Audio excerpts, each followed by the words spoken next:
आइए तो स्टार्ट करते हैं बेटा। Company accounts. कंपनी क्या होती है ये मुझे लिखवाने की जरूरत नहीं आपको। कंपनी का मतलब होता है कि एसोसिएशन ऑफ पर्सन।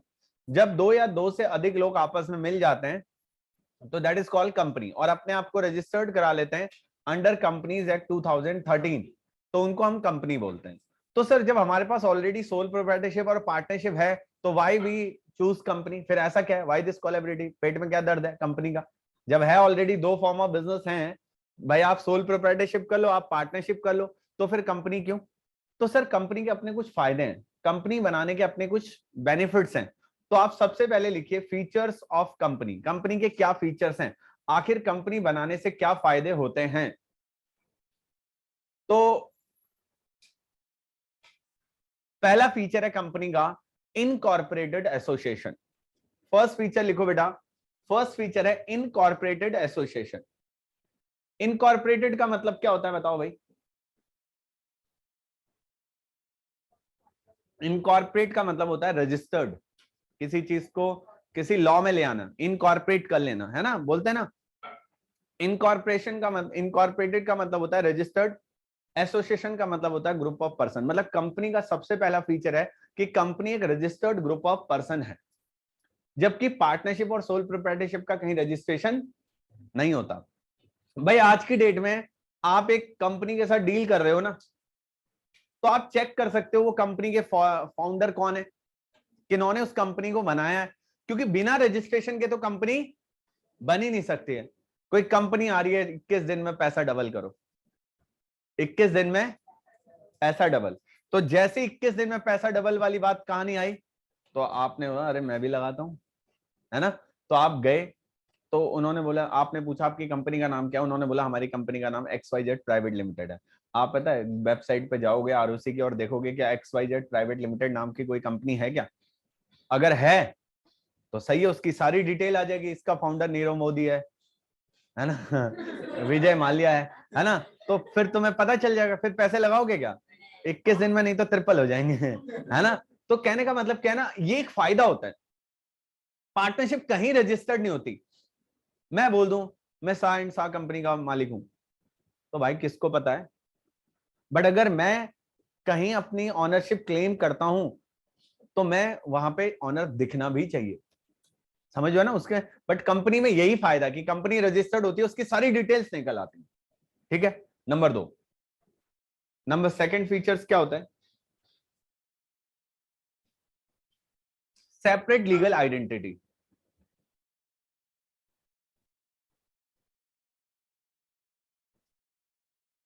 कंपनी की जो सेपरेट लीगल आइडेंटिटी होती है, सेपरेट लीगल आइडेंटिटी का मतलब क्या होता है सर? कि कंपनी की जो पहचान होती है ना वो अपने मालिक से अलग होती है ना। तो इसका एक एडवांटेज होता है कि आप कंपनी के नाम पे प्रॉपर्टी खरीद सकते हो, है ना, आप कंपनी के नाम पे सारे काम कर सकते हो। तो सेपरेट लीगल आइडेंटिटी होती है, ऑनर का कोई रोल नहीं होता। ठीक है, थर्ड लिखो लिमिटेड लाइबिलिटी। जब सेपरेट लीगल आइडेंटिटी होती है तो हम लिमिटेड लाइबिलिटी को एंजॉय करते हैं। What is limited liability sir? भाई देखो, भाई सीधी बात है, पर्सनल एसेट्स मेरी सेफ रहती है। पार्टनरशिप में क्या होता है, अगर कोई लॉस हो गया तो भाई साहब पर्सनल एसेट्स भी बिक जाती हैं, आप बर्बाद रातों रात, घर भी बिक जाएगा, है ना, युधिष्ठिर वाला काम हो जाएगा दिवालिया, है ना। बट अगर आपका इसमें क्या है ना, लिमिटेड लायबिलिटी होती है, नुकसान होगा क्योंकि कंपनी सेपरेट है ना, कंपनी की प्रॉपर्टी बिकेगी, कंपनी का ओनर का कम से कम अपना घर तो बचा रहेगा 20 बच्चों के रहने के लिए, समझो ना। तो लोग प्रेफर करते हैं कि किस में जाएं हम, कंपनी में, क्योंकि इसमें क्या ना आपकी पर्सनल प्रॉपर्टी पे रिस्क नहीं है। मतलब कल अगर लॉस होगा आपको, बिजनेस के लॉस के लिए आपकी पर्सनल प्रॉपर्टी जिम्मेदार नहीं है, क्योंकि लाइबिलिटी क्या होती है सर, लिमिटेड, जबकि पार्टनरशिप और सोल प्रोप्राइटरशिप में क्या होती है, अनलिमिटेड होती है। ठीक है, नेक्स्ट लिखो बेटा, क्या लिखा? अगला लिखो परपीचुअल एग्जिस्टेंस। परपीचुअल एग्जिस्टेंस ये एक्सप्लेन करने के लिए भी आ सकता है 1 मार्क्स में, या फिल इन द ब्लैंक्स भी आ सकता है। परपीचुअल सक्सेशन, क्या होता है जरा ध्यान से समझना, ध्यान से समझना। टाटा ग्रुप के जो फाउंडर थे वो थे जमशेदजी टाटा। भाई साहब जमशेदजी टाटा मर गए, पर क्या टाटा ग्रुप मर गया क्या? धीरू भाई अंबानी ने रिलायंस को बनाया, धीरू भाई अंबानी मर गया तो क्या रिलायंस मरेगा? भाई मैंने तेजस्वी को बनाया, I am one of the founder member of Tejashwi classes. Sir मैं तो मरूंगा ना, पर क्या मेरी तेजस्वी क्लासेस कभी मरेगी? Answer is no. 100 साल बाद आएगा, हाँ ये भाई क्लास के फाउंडर कौन थे, सीए विपिन, है ना? क्या पता भाई, किसी को कुछ नहीं पता, समझ रहे हो ना? किसी ने जब अपनी बिजनेस की शुरुआत करी होती है तो कोई नहीं जानता कि उसका बिजनेस कहां जाएगा। तो सर, और ये कोई ऐसा बिजनेस भी नहीं है ना कि जिसके लिए वो एक कुछ प्रोफेशन तो नहीं है कि भाई आपको स्पेशल नॉलेज या डिग्री की जरूरत है, तो ये तो ऐसा कोई भी चला सकता है इसको। तो यही चीज है परपीचुअल एग्जिस्टेंस। मैं मर जाऊंगा पर तेजस्वी क्लासेस क्या रहेगी? जिंदा। धीरू भाई अंबानी मर गए पर रिलायंस आज भी जिंदा है। जमशेदजी टाटा मर गए, अब तो रतन टाटा भी मर ही जाएंगे कुछ टाइम में, है ना? बट क्या टाटा मोटर्स मरेगी क्या? नहीं। तो यही है बेटा, तो लिख लो इसको, थोड़ा एक्सप्लेन करके लिख लो। Company existence, company existence remain same, company existence remains same, even there is a change in company existence remains same, even there is a change in composition of ownership। Sir चाहे ownership बदल जाए पर company का existence नहीं बदलता। भाई बीच में ना टाटा ग्रुप के चेयरमैन बन गए थे कौन? अपने साइरस मिस्त्री साहब, जो अब इस दुनिया में नहीं रहे। तो क्या टाटा का नाम मिस्त्री हो गया था? मिस्त्री ग्रुप ऑफ कंपनीज, मिस्त्री मोटर्स, मिस्त्री स्टील? नहीं ना। टाटा मोटर्स तो तब भी टाटा मोटर्स ही रही ना यार, समझ रहे हो ना?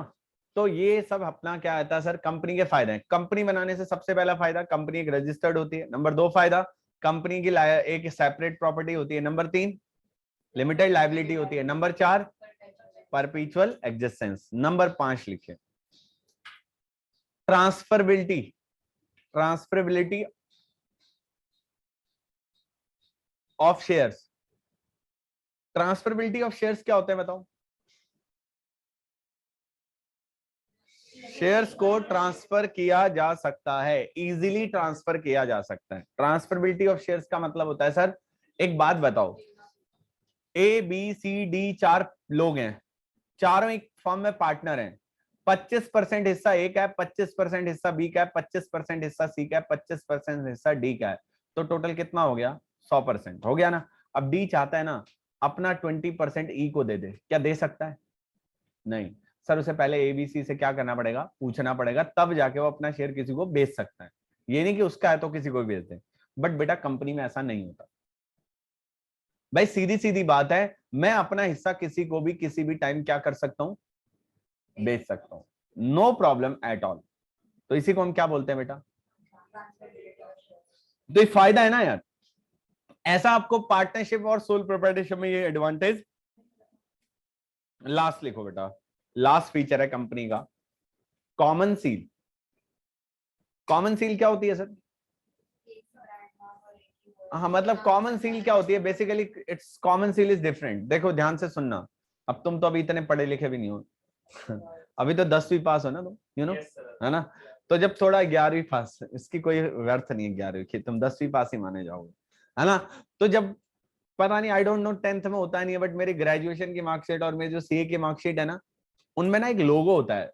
वो लोगो छपा नहीं होता, वो ना पेपर पे वो होता है। अगर आप उसे जैसे लिखा होता है ना ICAI, है ना, तो उसको आप फील करते हैं तो हमें वो उभरा उभरा सा लगता है। That is a common seal.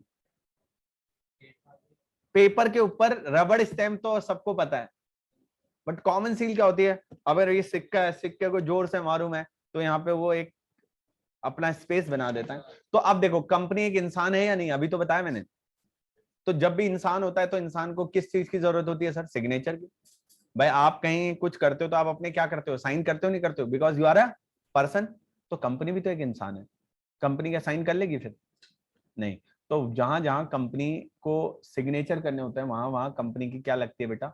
Common seal. It's not a रबड़ स्टैम्प, क्योंकि बंदे सील का मतलब समझते हैं रबड़ की स्टैम्प होती है वही सील। ये एक तरीके से पता है बहुत हैवी होती है, अब तो बंद भी कर दिया कई जगह, है ना, इतनी मैंडेटरी नहीं है, बट ठीक है, एक टॉपिक है तो हम इसे पढ़ रहे हैं, कॉमन सी बात समझ आई।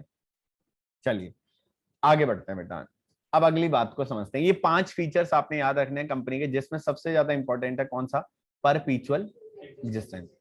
अब अगली बात मैं आपको बताता हूं, अगली बात जो है बड़ी सिंपल है, बड़ी सीधी बात है, जरा मेरी बात को ध्यान से सुनना। देखो भाई, मैंने तुम्हें पहले भी बात बताई थी और अब भी बता रहा हूं, मैं तुम्हें पार्टी नहीं दे सकता हूं। अगर मैं तुम्हें पार्टी दूंगा ना, 50-50 रुपए भी खर्च करूंगा ना, 10 बच्चे हो तो 500 तो खर्च हो जाएंगे मेरे। और जिस दिन पूरे बच्चे आ गए 22, 23, 25, तब तो सर मैं बर्बाद हो जाऊंगा। तुम्हें पार्टी देने के चक्कर में मेरे कितने रुपए खर्च हो जाएंगे, 10। पर बेटा तुम्हें मुझे पार्टी देनी है, अगर तुम्हें मुझे पार्टी देनी है तो बड़ा आसान है, मैं तुमसे बोलूंगा पार्टी दे दो, तुम बोलोगे हाँ सर दे देंगे, है ना। क्यों, तुम्हें पता है कितने रुपए देने पड़ेंगे सर, तुम अगर 50-50 रुपए भी खर्च करोगे ना, 20-20 रुपए भी दोगे, 10 बच्चे हो, 200 रुपए हो जाएंगे, और मुझे पार्टी तुम्हें पता भी नहीं चलेगा। 20 रुपए तो बच्चे ऐसे उड़ा देते हैं पान वाले के आगे। हाँ धुएं में उड़ा देते हैं 20 रुपए, है ना, है ना। अश्मित उड़ाता है, बेटा रिकॉर्डिंग हो रही है, मम्मी ने सुन लिया था। है ना, धुएं पे उड़ा देते हैं बच्चे 20 रुपए, पता चलता है क्या सर, नहीं सर, नहीं पता चलता। तो वही चीज है सर, कंपनी क्या है, आर्टिफिशियल पर्सन है ना। तो ऐसे ही बेटा मैं तुम्हें पार्टी नहीं दे सकता, तुम मुझे पार्टी देने की सोचोगे, अभी 10 मिनट में तुम मुझे पार्टी दे दोगे और किसी को कोई बर्डन भी फील, बट मैं तुम्हें अगर पार्टी दूंगा ना, मुझे बहुत बर्डन फील होगा। यही कंपनी होती है बेटा। अकेले बंदे के लिए कोई काम ना बड़ा टफ होता है, बट वही अगर 100 लोग मिल जाएं, 200 लोग मिल जाएं, 500 लोग मिल जाएं, 1000 लोग मिल जाएं, तो इट्स वेरी इजी। भाई 1 लाख रुपए इकट्ठा करना है, एक बंदे से बोल दो 1 लाख रुपए दे दो, तो इट्स वेरी डिफिकल्ट। बट किसी से 2000 ले लो, किसी से 5000 ले लो, किसी से 8000 ले लो, किसी से 10,000 ले लो, सेकंडों में लाख रुपए इकट्ठा हो जाएंगे। होते नहीं है क्या यार, लोग चैरिटी के लिए, किसी को बीमारी हो जाती है तो करते हैं ना लोग इकट्ठे, भाई 50-50 लाख तक इकट्ठे हो जाते हैं। वो क्या है सर, पर क्या कोई एक बंदा दे सकता है, कहते हैं वैसे वही चीज है। तो भाई मुझे कोई नया बिजनेस करना है, बड़ा बिजनेस करना है, जिसमें 5,000 10,000 करोड़ रुपए लगने हैं, तो 5,000 10,000 करोड़ रुपए एक बंदा अकेले, तो इसलिए क्या होता है, बहुत सारे लोग मिलते हैं, किसी के 200, किसी के 500, किसी के 10,000, किसी के 50,000, किसी के 5 लाख, किसी के 10 लाख, लेके कंपनियां पैसा इकट्ठा करती हैं, फंड रेज करती हैं, और उस फंड्स को फिर अपना बिजनेस करती हैं, समझो ना। तो ये कंपनी कर सकती हैं, इसलिए कंपनी लोग बनाते हैं। तो सीधी बात है बेटा, अगर मैं बोल रहा हूं मुझे, मेरी एक कंपनी है जिसकी कैपिटल 100 रुपए है ना, तो मैंने क्या करा, मुझे 100 रुपए इकट्ठा करने हैं, 5, अब मुझे 100 रुपए इकट्ठा करने हैं, तो आई हैव, तो मेरे पास कितने ऑप्शन है सर, ये 10 का शेयर है, मैं इस बच्चे के पास 20 रुपए हैं, तो मैं बोलूंगा भाई देख मुझे 100 रुपए इकट्ठा करने हैं, ला 20 रुपए तू दे, 10 तू दे, 10 तू दे, 30 तू दे, 20 तू दे, मेरे 100 रुपए बहुत जल्दी इकट्ठा हो जाएंगे। मैं एक ही से नहीं मांग रहा हूं ना, जिसके पास जितने हैं, इसी एग्जाम्पल को बढ़ा लो भाई, मुझे 10 करोड़ चाहिए, इसके पास 2 लाख है, इसके पास 1 लाख है, इसके पास 50,000 है, इसके पास 40,000 है, उसके पास 30,000, मैं सबसे थोड़ा थोड़ा लूंगा, हो सकता है मेरे 100-200 लोगों में मेरा पूरा अमाउंट मुझे क्या हो जाए।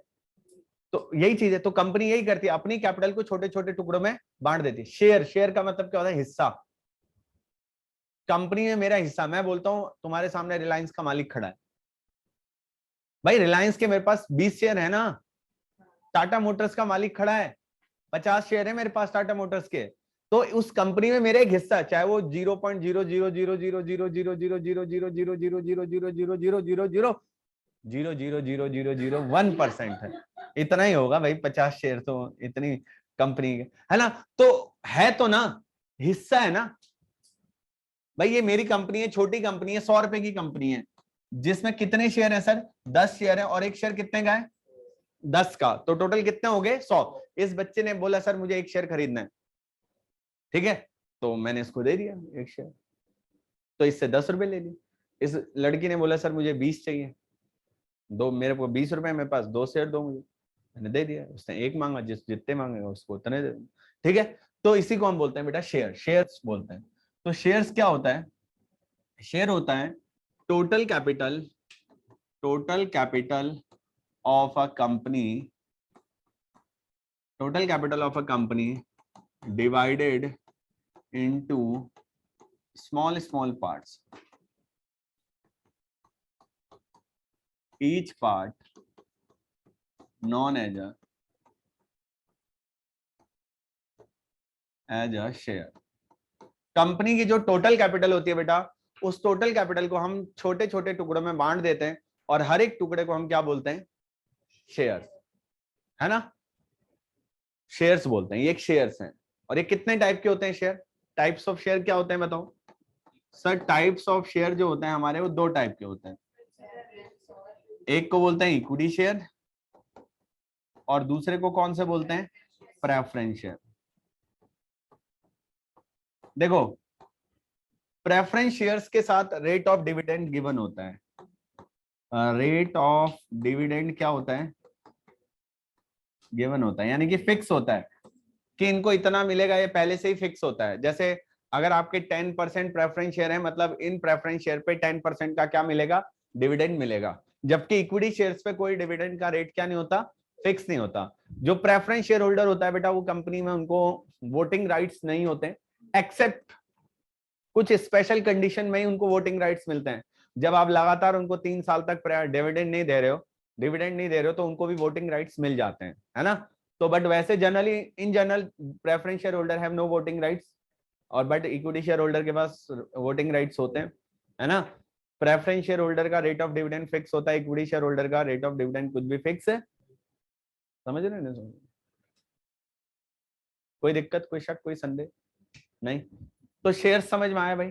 जो कंपनी की टोटल कैपिटल है, उस टोटल कैपिटल को हम छोटे छोटे टुकड़े में बांट देते हैं और हर एक टुकड़े को हम क्या बोलते हैं? शेयर, है ना? और ये कितने टाइप के होते हैं सर? दो टाइप के। एक को बोलते हैं इक्विटी शेयर और दूसरे को कौन से बोलते हैं? Preference share. इक्विटी और प्रेफरेंस शेयर में क्या डिफरेंस है वो आपको बड़े प्यार से मैंने बता दिया, ठीक है भाई? कोई दिक्कत हो तो भाई बता देना, ठीक है? आगे बढ़ते हैं। नेक्स्ट है सर हमारा, नेक्स्ट है नेक्स्ट है भाई, ये जो शेयर है ना, ये 10 रुपए का है, ये इसकी फेस वैल्यू है। क्या है इसकी फेस वैल्यू? इसके चेहरे पे 10 रुपए लिखा है।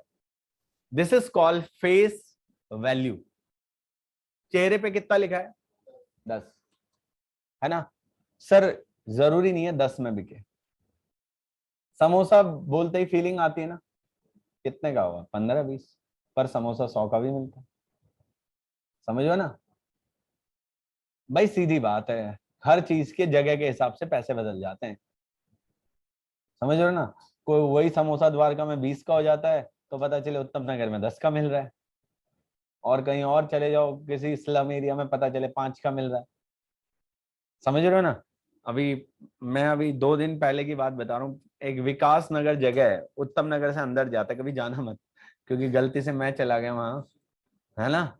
तो भाई साहब, एक तो पहले ना, मतलब इतने कंजेस्टेड गलियां हैं, और बच्चे ऐसे, मतलब जनरली बच्चे हॉर्न से डरते हैं। वहां बच्चा जैसे हॉर्न में जाओगे तो आपकी गाड़ी के आगे आएंगे है ना?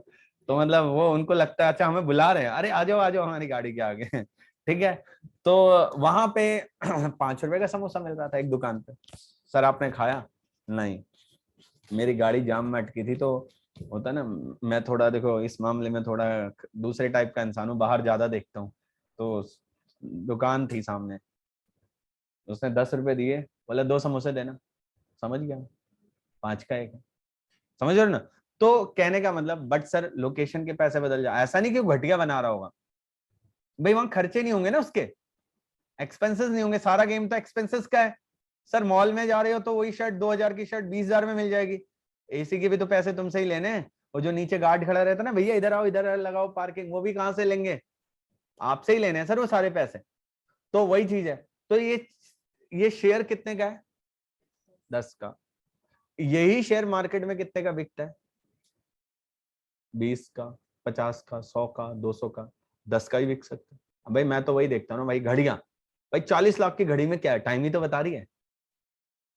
ऐसा तो नहीं है कि हमें ये बता रही है बेटा तू इतनी देर में मरने वाला है, तेरा एक्सीडेंट, तब तो मैं मानता हूं, भाई अगर आप एक रोलेक्स की घड़ी ले रहे हो, 50 लाख की घड़ी ले रहे हो, अगर वो बता दे कि भाई साहब इतने तारीख को इतने बजे तेरे साथ ये होने वाला है, तो मैं रेशो की एक और एक्स्ट्रा क्लास नहीं ले लेता? ले लेता है नहीं ले लेता?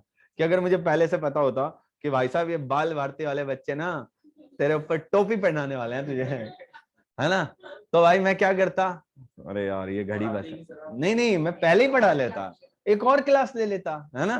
ठीक है, अब अभी तो अभी देखो कई, अभी ये रुझान था, परिणाम तो धीरे धीरे आएंगे, जब रिजल्ट आएगा ना उसके साथ साथ परिणाम आएंगे।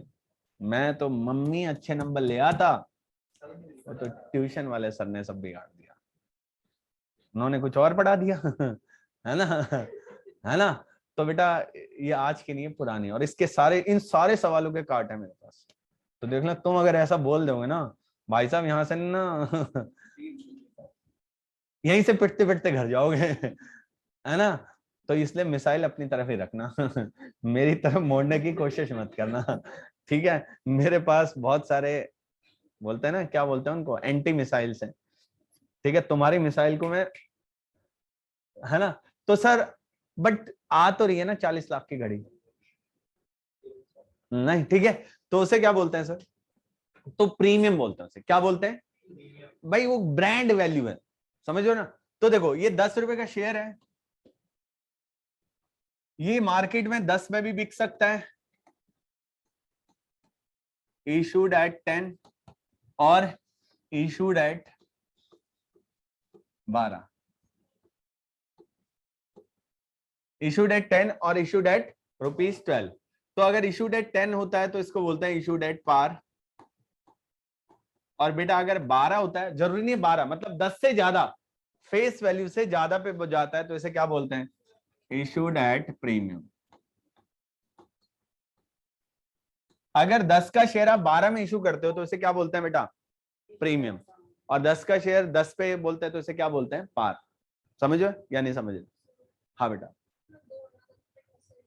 नहीं एक पे ही होगा ना, मैं तो बोल रहा हूं, अगर आप या तो 10 के शेयर को 10 पे बेचोगे, ऐसा थोड़ा ना एक ही शेयर 2 रेट पे बिकेगा, वैसे बिकता है सेकेंडरी मार्केट में नहीं। एक्चुअली क्या होता है, जब आप फर्स्ट टाइम रखते हो ना, आप डिफरेंट डिफरेंट रेट रखते हो, बट वो फेस वैल्यू से ज्यादा ही होते हैं। जैसे अपना किसका, LIC का IPO आया था ना, उन्होंने अपने पॉलिसी होल्डर के लिए कुछ 800 का रखा था, जर्नल के लिए 900 का रखा था, और जो क्वालिफाइंग इंस्टीट्यूशंस होते हैं ना, QIB बोलते हैं उसे, क्वालिफाइंग इंस्टीट्यूशनल बायर्स, जैसे आपके जो बड़े बड़े LIC, जो बड़े बड़े इंश्योरेंस कंपनियां होती हैं, वो जो पैसा आपसे लेती हैं वो यहीं तो इन्वेस्ट करती है शेयर मार्केट में, तो उनके लिए डिफरेंट रेट होते हैं, बट फेस वैल्यू की हम बात करें यहाँ। अगर आपकी कंपनी का 10 का शेयर 10 पे बिक रहा है तो उसे हम क्या बोलेंगे? Issued at par. और आपकी कंपनी का 10 का शेयर 12, 15, 18, 20, 25, 30, 40, 50, 60, 100, 200, 500, 2000, 3000, 10,000, 20,000, 50,000, 85,000 में बिक रहा है, तो उसे क्या बोलेंगे? प्रीमियम। वो कितने फेस वैल्यू से ज्यादा में बिक रहा है, ठीक है। अब आपको लग रहा है सर हम भी खरीद लेते हैं शेयर, आप सर पागल हो गए, आपने 50 ही शेयर खरीद रखे, है ना। तो सर जब शेयर ही 85,000 का होगा तो बताओ, एक शेयर 85,000 का होगा ना, 50 भी नहीं खरीद पाओगे। मिडिल क्लास की बात करो, अगर तुम अमीर हो तो आई डोंट नो, है ना। तो भाई एक शेयर 85,000 का मतलब 10 शेयर 8,50,000 के हैं।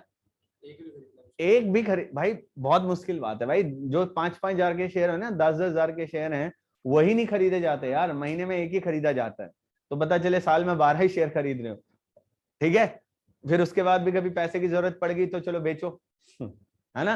तो वही चीज है बेटा, तो ये 10 रुपए जो है ना बेटा, this is call face value. अब ये 10 रुपए को कंपनी इंस्टॉलमेंट में मंगाती है, किस में मंगाती है? तो पहली इंस्टॉलमेंट का नाम क्या होता है? एप्लीकेशन। दूसरी इंस्टॉलमेंट का नाम क्या होता है? अलॉटमेंट। फिर फर्स्ट कॉल, फिर सेकंड कॉल, फिर फाइनल कॉल। इससे ज्यादा तुम्हारे एग्जाम में नहीं आएंगे, तुम्हारे एग्जाम में मैक्सिमम 3 कॉल ही आती है ना। एप्लीकेशन, अलॉटमेंट, मतलब टोटल 5 आती है तुम्हारे एग्जाम में। तो हो सकता है भाई हम 3 रुपए यहाँ ले रहे हैं, 2 रुपए यहाँ ले रहे हैं, 4 रुपए यहाँ ले रहे हैं, 50 पैसे यहाँ ले रहे हैं, 50 पैसे यहाँ ले रहे हैं, है ना। हम ऐसा भी हो सकता है 5 रुपए यहाँ ले रहे हैं, 5 रुपए यहाँ ले रहे हैं, हम ऐसा भी कर सकते हैं हम नहीं लेते इंस्टॉलमेंट। रियल लाइफ में तो यही होता है, कोई इंस्टॉलमेंट नहीं होती, पर तुम्हारे यहाँ ना इंस्टॉलमेंट होंगी, क्योंकि तभी तो क्वेश्चन 8 नंबर का बनेगा। अगर इंस्टॉलमेंट ही नहीं होगी तो क्वेश्चन 8 नंबर का कैसे बने? रियल लाइफ में कोई इंस्टॉलमेंट नहीं होती बेटा। रियल लाइफ में आपको शेयर्स क्या होता है, वन गो में खरीदना होता है ना। बट यहाँ क्या है, इंस्टॉलमेंट का क्वेश्चन बनेगा। तो ध्यान रखना, जो शेयर 10 का है उसको हम क्या बोलते हैं, उसकी फेस वैल्यू। और उस 10 के शेयर को आप 10 पे इशू करते हो तो उसे बोलते हैं इशूड एट पार। और उस 10 के शेयर को अगर आप 12 में इशू करते हो तो क्या बोलते हैं, इशूड एट प्रीमियम। और जो 10 रुपए है ना, कंपनी इकट्ठे नहीं लेती, वो 10 रुपए कंपनी इंस्टॉलमेंट में लेती है। पहले इंस्टॉलमेंट का नाम होता है एप्लीकेशन, दूसरी इंस्टॉलमेंट का नाम होता है अलॉटमेंट, फिर होता है फर्स्ट कॉल, फिर होता है सेकंड कॉल। बट जरूरी नहीं है कंपनी सारी की सारी कॉल्स मंगाए, ये ऑप्शन है कंपनी के पास। 2 कॉल भी मंगा सकती है, 3 भी मंगा सकती है। कॉल मतलब मैं एप्लीकेशन अलॉटमेंट को भी कॉल बोल रहा हूँ। कई बच्चा बोलता है सर आपने कॉल बोला तो मतलब कॉल का मतलब कॉल ही होता है ना। तो ईएमआई बोल दो तुम्हारे लिए सिंपल शब्दों में, ठीक है। समझ में तो नहीं आ रही बात? हाँ, एप्लीकेशन में सारे पैसे भी मंगा सकते हो। मैंने बोला ना, रियल लाइफ में तो यही होता है, सिंगल गो ऑल मनी, ठीक है। समझ में तो नहीं आ रही बात? चलिए आगे बढ़ते हैं। तो ये नोट करो जल्दी से। एक्चुअली रियल लाइफ में ना, तुमने सुना है जब शेयर्स आप खरीदते हो ना, अब बेटा ध्यान से समझना बेटा, हम मार्केट में शेयर इशू करते हैं, है ना। तो it's depend upon our goodwill कि कितने लोग इंटरेस्टेड होते हैं। सीधी सीधी बात है।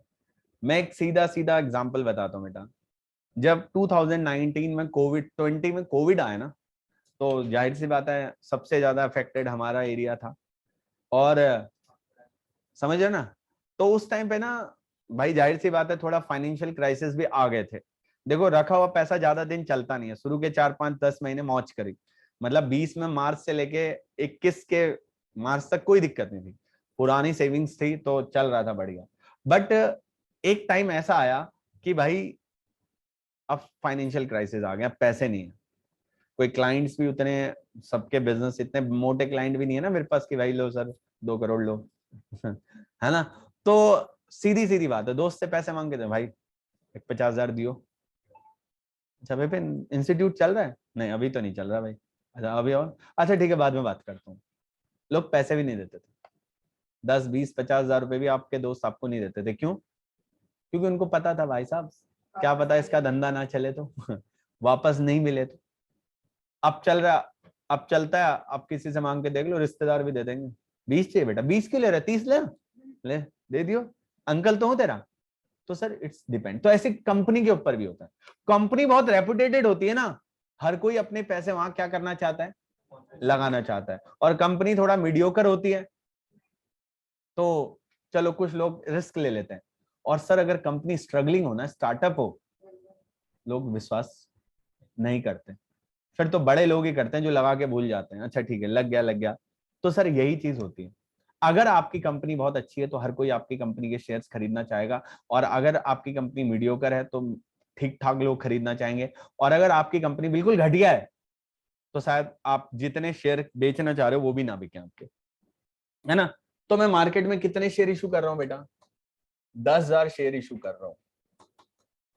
कितने शेयर इशू कर रहा हूं? तो सर एप्लीकेशन 10,000 के लिए भी आ सकती है।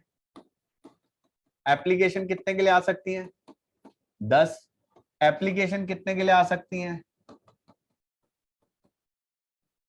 9। और एप्लीकेशन आ सकती हैं सर 15 के लिए। It's depend upon your goodwill कि आपकी गुडविल कैसी है। आपकी गुडविल कैसी है इस पे डिपेंड करता है सर कि आपकी एप्लीकेशन कितनी आएंगी। आपने मार्केट में 10,000 शेयर इशू करे, एप्लीकेशन 10 के लिए भी आ सकती है, 9 के लिए भी आ सकती है, 15 के लिए भी आ सकती है। अगर एप्लीकेशन 10 के लिए आती है तो इसे बोलते हैं पार सब्सक्रिप्शन। क्या बोलते हैं, है ना। ठीक है, जितने इशू करे उतने के लिए एप्लीकेशन आ गई। अगर कम के लिए आती है तो इसे क्या बोलते हैं, अंडर सब्सक्रिप्शन। और बेटा अगर ज्यादा के लिए आ जाए ना, तो ज्यादा के लिए आ जाए तो इसे क्या बोलते हैं, ओवर सब्सक्रिप्शन। जब आप अपने पीक पे होते हैं ना, आज की डेट में भाई रिलायंस का, टाटा का, इन्फोसिस का, जो बड़ी बड़ी कंपनियां है ना, इनका आईपीओ आता है ना भाई साहब, पहले दिन में ही 4 गुना 5 गुना 100 चला जाता है। पता चले उन्होंने 10 लाख शेयर इशू करे, पता चले पहले दिन ही 40 लाख लोग अप्लाई कर चुके हैं। LIC का हुआ था ना, हवा बन गया था और सबने अप्लाई कर दिया। अरे भाई साहब, रिटेलर तो ऐसा सोचा था बस LIC उनको है ना अमीर बना देगी। ऐसे ऐसे लोग भी मिले, बस 4 महीने में पैसा डबल। हमारे साथ ऐसे ऐसे लोग मिले थे जो बोल रहे थे भाई मार्केट से 10 करोड़ उधार ले ले और LIC के शेयर खरीद ले, 4 महीने में 10 करोड़ 40 करोड़ हो जाएंगे, 10 करोड़ वापस कर लियो और बाकी 30 करोड़ तेरे। कितना आसान लग रहा था लोगों को, है ना। हुआ तो कुछ नहीं, उल्टा 1-2 करोड़ का लॉस ही हुआ होगा जिसने 10 करोड़ लगाए होंगे। तो सर दिस इज कॉल, यही होता है। किसी कंपनी का अगर हाइप बन जाता है ना, जैसे LIC का बन गया था, इतना बन गया था कि हर कोई बंदा उसके शेयर्स खरीदना, और थोड़ा बहुत कंपनी पे भी है कि भाई अच्छी कंपनी है तो ठीक है। तो बताओ यहाँ एंट्रीज कितने से होंगी? यहाँ ऑल एंट्रीज विद 10,000 होंगी। सारी की सारी एंट्रीज कितने से होंगी? 10,000 से होंगी। यहाँ कितने से होंगी बेटा सारी की सारी एंट्री? जब बिके ही 9 है तो सारी की सारी एंट्रीज कितने से होंगी? 9। All entries with 9,000। और यहाँ sir all entries with 10 except application. Application वाली कितने से होगी? 12, 15। भाई आपकी बाकी सारी एंट्रीज कितने से होंगी? 10 से। बट एप्लीकेशन वाली एंट्री कितने से होगी? 15 से होगी। क्यों? क्योंकि आप 15 ही तो ले रहे हो ना भाई। आप मना किसी की एप्लीकेशन नहीं कर सकते हो, वो शेयर देना ना देना वो आपका राइट है, बट आप किसी की एप्लीकेशन को क्या नहीं कर सकते। तो मतलब आपको क्वेश्चन में ऐसा भी होगा, आप 10,000 शेयर इशू कर रहे हो सकता है पब्लिक 9 ही खरीदे। आपका ऐसा भी हो सकता है आप 10,000 शेयर इशू कर रहे हो तो 10 ही खरीदे। और ऐसा भी हो सकता है आपने 10,000 शेयर इशू करे बट एप्लीकेशन कितने के लिए आ गई? 15। तो एप्लीकेशन आप सबकी लोगे पर अलॉटमेंट सिर्फ कितना कर पाओगे? तो मतलब एप्लीकेशन वाली एंट्री कितने से होगी? आगे की सारी एंट्रीज कितने से होंगी? 10। और एक महत्वपूर्ण बात जो आपने यहाँ याद रखनी है, 1 मार्क्स में MCQ में आते ही आती है, ये मिनिमम सब्सक्रिप्शन। आपका जो मिनिमम सब्सक्रिप्शन है बेटा वो 90% होना चाहिए। मतलब कम से कम अगर आप मार्केट में 10,000 शेयर इशू कर रहे हो ना, तो आपके कम से कम कितने शेयर बिकने चाहिए सर? 9,000 शेयर्स तो बिकने ही चाहिए। मतलब इससे कम बिकेंगे तो फिर गड़बड़ है ना। अगर इससे कम बिकेंगे तो फिर क्या है? गड़बड़। कम से कम कितने बिकने चाहिए? 90%, मतलब 90,000। हाँ बेटा। तो नहीं, हमारे पास ऑप्शन है ना बेटा। हम बीमार होते हैं तो हम क्या लेके रखते हैं? Health insurance. बीमार हो गए तो तुरंत दिखाएंगे हेल्थ इंश्योरेंस का कार्ड, है ना, और इलाज करा लेंगे। तो ऐसे हमने मार्केट में अपने अंडर राइडर अपॉइंट करे होते हैं। अंडर राइडर क्या होते हैं? वो इसीलिए करे होते हैं हमने कि भाई साहब अगर मैं 10,000 शेयर इशू कर रहा हूं, मार्केट में आए सिर्फ कितने के लिए लोग? 8 के लिए आए, तो मिनिमम कितने के लिए आने चाहिए? 9। अब 1,000 के चक्कर में 7,000 को तो मैं नहीं, 8,000 को तो नहीं करूंगा ना। तो मैंने अपने खुद के बंदे अपॉइंट करे होते हैं जिनको हम बोलते हैं अंडर राइटर। क्या बोलते हैं? लीगल है, लॉ में लिखा गया है। तो वो कमीशन लेते हैं आपसे, पहले ही ले लो। देखो उनको आपको 10% कमीशन भी जो उनसे फिक्स होता है। जैसे मैं भाई ठीक, मैं साल का 20,000 देता हूँ इंश्योरेंस कंपनी को और अपना हेल्थ इंश्योरेंस करा रखा है। अब मैं बीमार हूं ना हो, वो मुझे देना ही देना पड़ेगा प्रीमियम। तो सेम ऐसे ही उसके साथ होता है। किसके साथ? भाई आप शेयर इशू कर रहे हो मार्केट में, आपको डर है कहीं यार वो 90% वाला फ्लॉप ना हो जाए गेम, तो आप पहले से ही क्या लेते हो? अंडर राइटर्स अपॉइंट करके रखते हो कि भाई अगर कम हो गए किसी कंडीशन में तो आप हमारे शेयर्स को क्या करोगे? खरीदोगे। तो मतलब उनको तो पैसा जाना ही जाना है चाहे कुछ भी हो जाए, है ना। तो अंडर राइटर को तो पैसा आपका जाना ही जाना होता है। ठीक है। तो मिनिमम से बचने के लिए हम किसको अपॉइंट करते हैं? है ना। तो लिख लो, एक लाइन को लिख लो, to eliminate the risk, to eliminate the risk of under subscription,